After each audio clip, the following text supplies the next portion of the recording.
Yang di sini ibu-ibu, pemuda yang ada di dapur semuanya, kita minta sama Allah hadirnya kita di tempat yang seperti ini. Semoga kelak kita meninggal banyak juga yang ngedoain kita.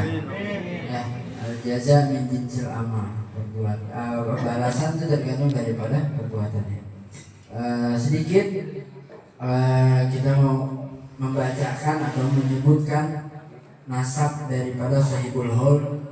Kita punya abah Habib Muhammad Siddiq bin Segaf bin Husain As-Segaf. Al-Habib beliau bernasab Al-Habib Muhammad Siddiq bin Segaf bin Husain bin Alwi bin Syekh bin Ahmad bin Ja'far bin Ahmad bin Ali bin Abdullah bin Abdurrahman bin Ali bin Agil bin Abdullah bin Abu Bakar bin Alwi bin Ahmad bin Abu Bakar As-Sakran bin Abdurrahman As-Segaf bin Muhammad Maula Dawileh bin Ali bin Alwi Al-Guyur bin Muhammad Al-Faqih Al-Muqaddam bin Ali bin Muhammad Sahib Al-Mirbaq bin Ali Khalid Ghassan bin Ali bin Muhammad bin Ali bin Ubaidillah bin Ahmad Muhajir bin Isa Ar-Rumi bin Muhammad Al-Najib bin Ali Al-Uraydi bin Ja'far As-Sadiq bin Muhammad Al-Bagir bin Ali Zain Al-Abidin bin Husain bin Ali Zawjatul Fatimah binti Rasulullah Muhammad bin Abdullah.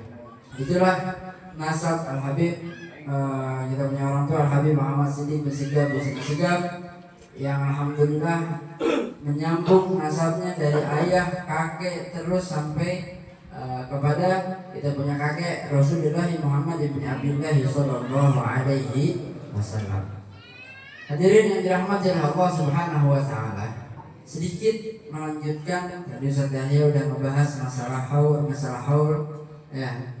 Ustaz Minata pesan buat para pemuda pada malam hari ini itu ada dua. Yang pertama haul dan yang kedua Isra wal Mi'raj. Ustaz Yahya udah bahas masalah haul dan kita insyaallah mau ngebahas satu ayat doang, nggak lama. Jadi mohon didengarkan, mohon diseriusin.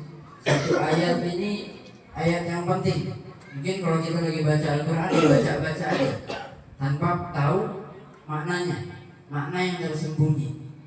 Nanti juga bakal Anda bahas kenapa Allah Subhanahu wa taala itu memilih Nabi Muhammad Isra wal Mi'raj pada malam hari. Kenapa enggak subuh? Kenapa enggak siang, zuhur, asar atau menjelang maghrib? Ada apa? Ada apa dengan waktu malamnya? Di dalam Al-Quran Allah Subhanahu wa taala berfirman, Bismillahirrahmanirrahim. Subhanalladzi asra bi'abdihi lailan minal masjidil harami ilal masjidil linuriyahu min ayatina. Potong ayat. Kita balik ke ayat yang pertama. Subhanalladzi, Maha suci Allah. Yang boleh di sini ada sifat sombong. Sombongnya Allah. Allah bebas. Allah boleh sombong. Atakabburu libasullah. Sombong itu pakaiannya Allah. Kita manusia mau pakai pakaian Allah kurang ajar nanti. Kita mau sombong kurang ajar. Nggak boleh gelir adab kita sama Allah. Sombong itu pakaiannya Allah. Kita hamba, manusia yang hina, yang penuh dengan dosa, yang sering melakukan maksiat, mau sombong. Itu tidak diperbolehkan. Subhanalladzi, Allah memuji dirinya sendiri, Maha suci Allah. Alladzi, yang telah. Subhanalladzi asra. Ini perlu kita garis bawahi. Kalau bukan kalimat ini, enggak akan otak kita menerima peristiwa Isra wal Mi'raj, enggak akan bisa. Asra itu yang diartikan adalah diisrokan. Itu asra. Arti dari kalimat asra diisrokan. Orang Mekah itu dulu Isra itu perjalanan dari kota Mekah menuju Masjidil Aqsa yang ada di Palestina. Orang Mekah dulu kalau misalnya mau ke Palestina ke Masjidil Aqsa itu 1 bulan pergi, pulangnya 1 bulan, 2 bulan pulang pergi. Subhanallah, Nabi Muhammad sampai. Bahkan Nabi Muhammad dalam riwayat itu mengatakan tak kalah Nabi Muhammad wal Mi'raj, pulang lagi ke tempat tidurnya, itu tempat tidurnya masih aman. Itu riwayat mengatakan demikian. Berarti sebentar, sehari nggak nyampe, sejam nggak nyampe. Kita ente orang nih, kita duduk di sini berjam-jam tadi, dari jam 8 sampai jam 10 sekarang 2 jam. Bangun 5 menit udah dingin. Berarti Nabi Muhammad di bawah 5 menit kurang lebih. Logika nggak mungkin. Logika. Kalau Isra wal Mi'raj kita gunakan dengan logika, nggak ada yang bisa beriman. Tapi Isra wal Mi'raj dengan iman. Pertama. Yang kedua, logika. Kita pakai logika. Anak punya anak bayi, belum bisa jalan. Anak punya rumah lantai 4, misalkan. Akhirnya ente orang anak kabarin, anak-anak naik ke lantai 4. Percaya nggak? Percaya nggak? Anak-anak belum bisa jalan, ya. Akhirnya anak kabarin ke ente orang, anak-anak naik ke lantai 4. Percaya nggak? Sendiri. Anak-anak naik ke lantai 4, percaya nggak?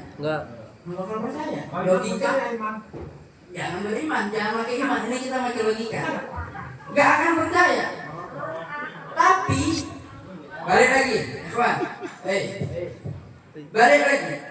Kalau seandainya anak ngabarin anak gendong ke lantai 4, percaya nggak? Percaya. Kenapa? Ada yang membawa. Nabi Muhammad kalau berjalan sendiri bakal bisa. Subhanalladzi asra, yang telah mengisrokan. Jadi Nabi Muhammad Isra wal Mi'raj itu siapa yang mengisrokannya? Allah Subhanahu wa ta'ala. Ingkar kita sama Isra Mi'rajnya Nabi, kafir. Mungkin Nabi Muhammad dari kota Mekah, kota Palestina, habis Mi'raj dari Masjidil Aqsa, Sidratul Muntaha, bertatap wajah dengan Allah Subhanahu wa ta'ala. Ingkar ente, kafir. Pasti kafir langsung. Makanya itu peristiwa Isra wal Mi'raj itu perlu kita yakini dengan keimanan, bukan menggunakan logika kita. Kalau mau logikanya seperti tadi, bukan Nabi Muhammad yang Isra wal Mi'raj, tapi Allah lah yang memberangkatkan Nabi Muhammad Isra wal Mi'raj. Idza aradallahu syai'an fayaqul lahu kun. Kalau Allah sudah menghendaki sesuatu, dia mau menjadi, maka jadilah. Beres. Yang pertama, subhanalladzi asra bi 'abdihi. Subhanalladzi asra bi 'abdihi. Ini yang perlu kita ketahui. Di sini hamba dengan hambanya. Hamba siapa? Hamba Allah.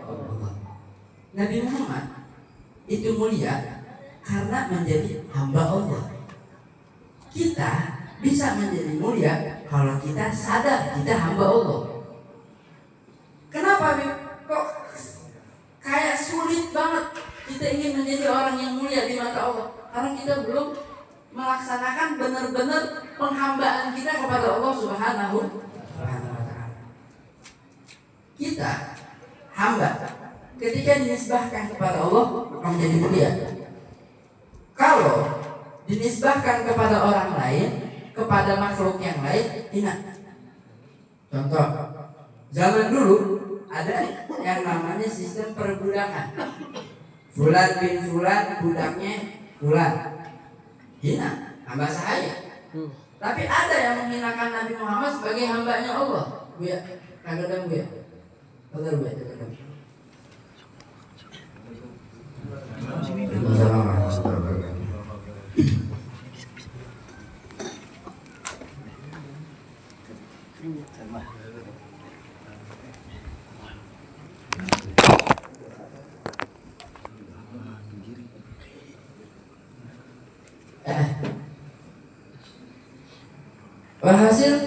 Walhasil Nabi Muhammad SAW di situ Allah menjadikan gelarnya Nabi Muhammad sebagai hambanya Allah. Kita mau mulia, jadilah hamba Allah, jangan jadi hamba manusia. Jangan jadi hamba dunia. Lagi jadi hamba dunia gak pernah Allah toleh. Semenjak Allah menciptakan dunia sampai kiamat nanti Allah gak pernah toleh. Gak pernah melirik yang namanya dunia. Kita yang jadi dunia. Walhasil, subhanalladzi asra bi 'abdihi lailan. Ini terakhir. Habis itu disambungin lagi yang Abu ya. Laila, malam hari. siang? Kenapa nggak pagi? Kenapa harus malam hari? Ikhwan, rahimani rahimakumullah. Logika. Karena memakai logika. Zaman sekarang, ini orang-orang yang berpacaran jawab dengan jujur ya. Orang-orang yang pacaran yang apel ketemuan sama pacarnya enakan siang apa malam? Siang. Oh, siapa tuh yang jawab? Lu nggak laku, lu nggak punya cewek. Malam. Nggak berlaku. Enakan malam. Malam. Malam adalah waktu yang paling indah untuk sepasang kekasih untuk berdua-duaan. Malam. Kenapa Allah memilih malam? Nah, ini romantisnya Allah Subhanahu wa taala. Ingin berdua-duaan dengan Nabi Muhammad Sallallahu alaihi wasallam. Habibullah, kekasihnya Allah siapa? Nabi Muhammad Sallallahu alaihi wasallam. Biar malamnya, karena Nabi Muhammad sedang sedih. Karena Nabi Muhammad pada tahun tersebut diartikan dengan sanatul hadan atau ayyamul hadan, tahun kesedihan. Istrinya meninggal, Sayyidatina Khadijah.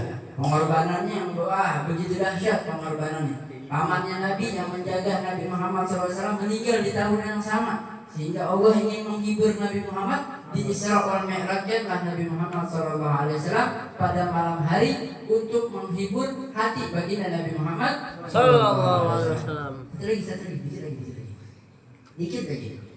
Buat kita yang hatinya galau, buat kita yang hatinya gelisah, buat kita yang hatinya kotor, buat kita yang hatinya lagi sedih, gimana Bib caranya buat gembira? Ambil dari ayat ini. Subhanalladzi asra bi 'abdihi lailan minal masjidil harami ilal masjidil aqsa linuriyahu min ayatina. Untuk kami perlihatkan tanda-tanda kebesaran kami, kata Allah Subhanahu wa taala. Nabi Muhammad lagi sedih. Nabi Muhammad lagi sedih. Pada saat itu Allah ingin menghibur.